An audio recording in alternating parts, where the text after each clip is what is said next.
मंदिर में श्रद्धालुओं का जनसैलाब उमड़ा हुआ है। बम भोले के जयकारों से शिवालय गूंजते हुए नजर आ रहे हैं, क्योंकि देखिए आज सावन मास का आखिरी और चौथा सोमवार है, आखिरी सोमवार है। ऐसे में आपको बता दें, मंदिर में सुबह से ही श्रद्धालुओं का जनसैलाब उमड़ता हुआ नजर आ रहा। बम भोले की जयकार के साथ आप देखेंगे कि प्रदेश ही नहीं बल्कि देश के कोने कोने में जो भक्तजन हैं, जो शिव भक्त हैं, वो अपने आसपास के शिवालयों में, शिव मंदिरों में पहुंचकर लगातार लंबी कतारों में खड़े होकर अपनी पारी का इंतजार करते हुए नजर आ रहे हैं और एक लोटा जल के साथ अपने आराधकों मनाने में, उनका आशीर्वाद प्राप्त करने में जुटे हुए हैं। क्योंकि देखिए सावन मास का आखिरी सोमवार है और आखिरी सोमवार का महत्व कैसे बढ़ जाता है, आप इससे अंदाजा लगाइए कि जो भी शिव भक्त पहले, दूसरे या तीसरे सोमवार में मंदिर परिसर नहीं पहुंच पाए, आज देखिए उनके पास ये आखिरी मौका है कि अपने आराध्य को वो पूज सकते हैं, उनको मना सकते हैं और अपनी मनोकामनाओं की पूर्ति के लिए। वैसे तो देखिए सोमवार हर सोमवार ही खास है, सावन का हर दिन यहाँ पे बेहद महत्वपूर्ण है, बेहद खास है। लेकिन जब बात होती है आखिरी सोमवार को लेकर, तब समझिए कि 28 अगस्त तक सावन मास चलने वाला है, लेकिन आज आखिरी सोमवार है। ऐसे में प्रातःकाल से ही, जब से मंदिर परिसर के दरवाजे खुले हैं, बड़ी संख्या में श्रद्धालु आपको नजर आएंगे। तांता श्रद्धालुओं का लगा हुआ है।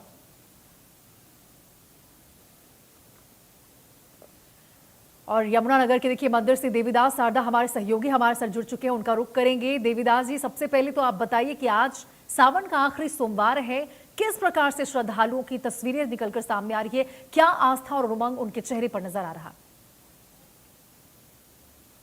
जिस तरीके से हम दुर्गा हनुमान मंदिर का सजावटी बनाने का आप देख सकते हैं।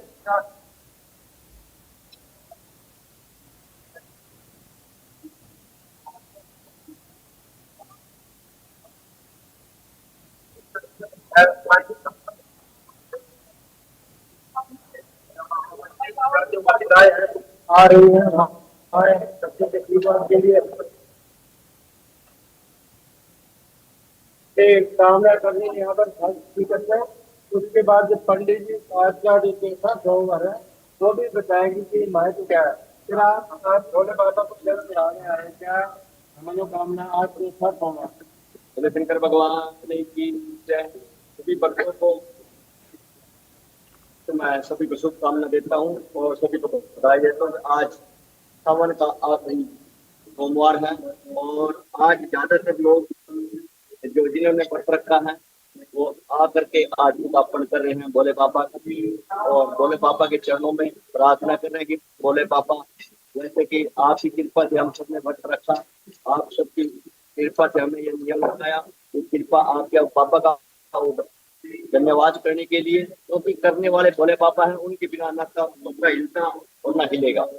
तो ये कृपा भोले बाबा की है। भोले बाबा जिसको बुलाता है वो जोड़ा चला आता है और मात्र एक लोटा जल चढ़ाने से भोले बाबा प्रसन्न हो जाते हैं। जल चढ़ाना, जिस कृपा भोले बाबा के लिए, और कृपा हम पर बनी रहे, बरसती रहे, मैं ये प्रार्थना करता हूं। धन्यवाद। बिल्कुल, यहाँ पर पंडित केशव शर्मा जी है।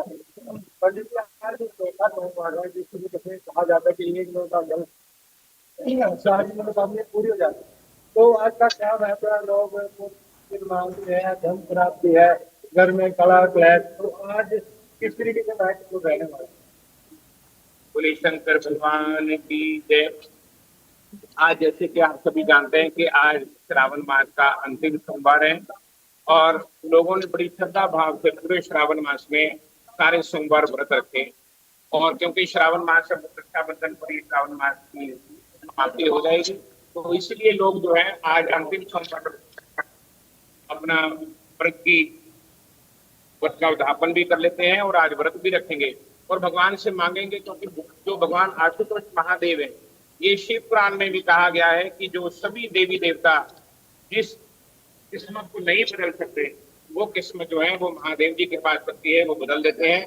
ऐसा शिव पुराण। और देवीदास जी, मैं चाहूंगी जरा पुजारी जी से ये भी पूछिएगा, क्योंकि आज एकादशी भी, ऐसे में महिलाएं व्रत भी रखेंगी, इसको लेकर क्या कोई विशेष संयोग बन रहा है या कोई विशेष पूजा अर्चना की विधि है? पंडित जी, आज आपने कहा कि व्रत का योग बन रहा है, व्रत पर रखना जो मनोकामना कोई विशेष योग या किस सुबह से भक्ति या पूजा की जाए। इंसान तो उसके जीवन में कोई ना कोई कमी, कोई ना कोई ऐसा ही मनोकामना जरूर रहेगी जो अधूरी रहेगी।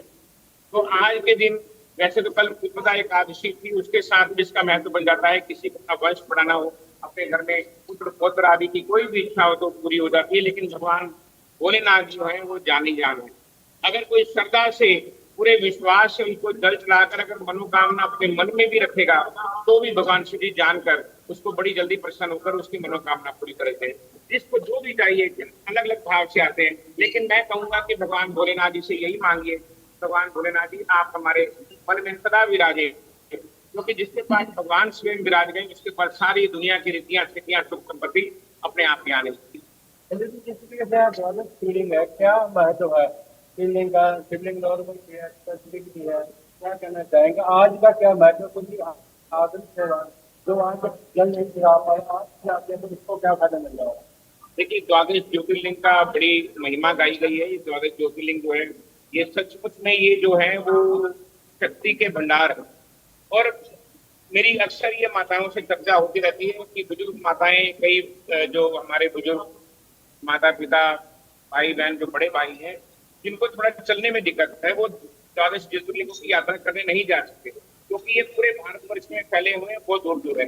इसी को ध्यान में रखते हुए यहाँ पर इस मंदिर में द्वादश ज्योतिर्लिंग की स्थापना की गई कि लोग मन में अगर वो श्रद्धा और विश्वास से वहीं पर अपना जल चढ़ाएंगे। और आज सोमवार है, सोमनाथ महादेव जी पर भगवान चंद्रमा को जब शाप लगा था, तो भगवान ने उसका शाप दूर करके उसका क्षय रोग दूर किया था।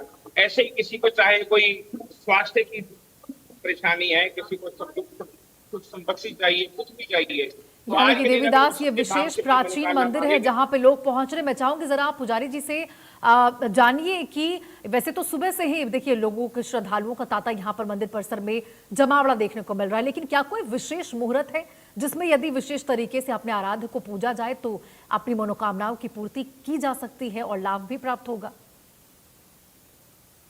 हाँ बिल्कुल पंडित जी, किस तरीके से भगवान भोले का दरबार उस समय खुला रहता है? आज कोई विशेष समय बताएं जिस समय विशेष हमारी कोई मनोकामना है, उसके लिए ऐसा कौन सा विशेष समय है? कोई धन चाहता है, कोई रोग से मुक्ति चाहता है, कोई वृद्धि, तो विशेष समय तो क्या पूजा है?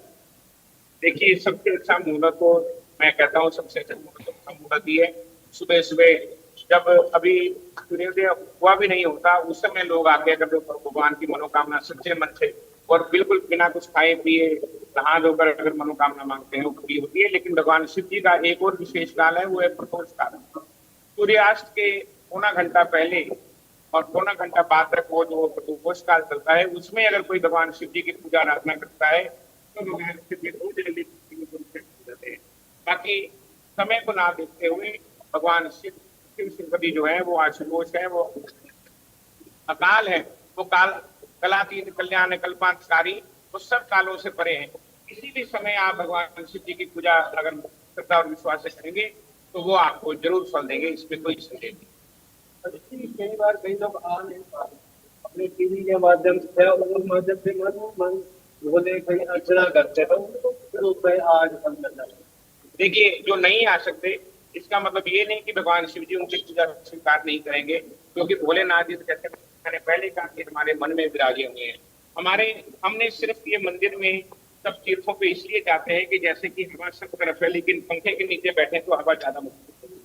लेकिन अगर कोई असमर्थ है, वो कहीं भी बैठा हुआ, चाहे वो ट्रेन में बैठा हुआ है, अपने घर में बैठा टीवी देख रहा है, या सिर्फ ऐसे ही अपने घर के मंदिर में बैठ जाए और भगवान की सच्चे मन से आराधना करे, उनको कहे कि भगवान मेरी पूजा यहीं से बिल्कुल देवीदास पुजारी जी साफ तौर पर यहाँ पर बताते हुए नजर आ रहे हैं कि यदि आप मंदिर परिसर नहीं भी पहुंच पा रहे किसी कारणवश, घर में ही यदि आप पूजा अर्चना करते हैं तो भी आप अपनी मनोकामनाओं की पूर्ति कर सकते हैं, अपने आराध्य को मना सकते हैं। और यही वजह है कि बड़ी संख्या में श्रद्धालु भी यहाँ पर मंदिर परिसर में पहुंचते हुए नजर आ रहे हैं। बहुत बहुत शुक्रिया आपका देवीदास, ग्राउंड से इन तस्वीरों को साझा करने के लिए। आगे बढ़ते हैं खबरों में, आपको बता दें मुंबई के दौरे पर सीएम नवाब सिंह सैनी